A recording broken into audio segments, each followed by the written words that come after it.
Maharashtra CM పదవిపైన ప్రతిష్టంభన కొనసాగుతోంది. సోమవారం ముంబైలో జరగాల్సిన కీలక సమావేశం తాత్కాలిక ముఖ్యమంత్రి ఏక్నాథ్ షిండే అనారోగ్యం కారణంగా రద్దయింది.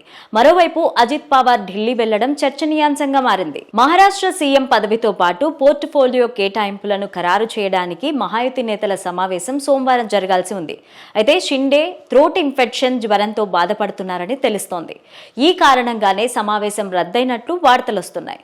ఇక ఈ సమావేశం రద్దు కావడంతో ముఖ్యమంత్రితో పాటు మంత్రి పదవులను ఖరారు చేయడంలో కూడా ప్రతిష్టంభన కొనసాగుతోంది. ఇక సోమవారం మహాయుతి సమావేశానికి అధికారిక ప్రణాళికలు లేవని శివసేన వర్గాలు తెలిపాయి.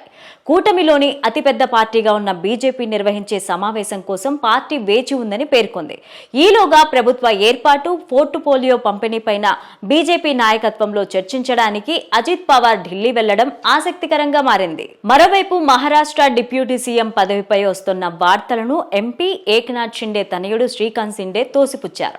కొత్తగా ఏర్పడనున్న మహారాష్ట్ర ప్రభుత్వంలో తాను ఉప ముఖ్యమంత్రిగా బాధ్యతలు చేపట్టనున్నట్టు వస్తున్న వార్తల్లో ఎలాంటి వాస్తవం లేదన్నారు. మహాయుతి ప్రభుత్వం కొలువుదీరడానికి ముందు రకరకాల ప్రచారం జరుగుతోందని, కానీ ఆ కథనాలు నిరాధారమైనవని అన్నారు.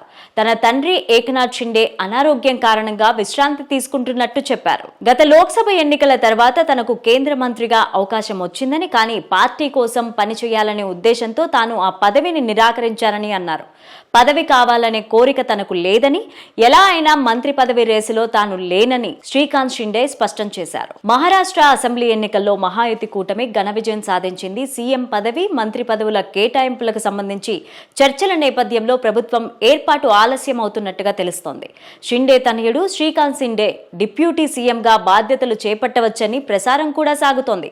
ఈ క్రమంలో దీనిపైన శ్రీకాంత్ షిండే స్పందిస్తూ ఈ వ్యాఖ్యలు చేశారు.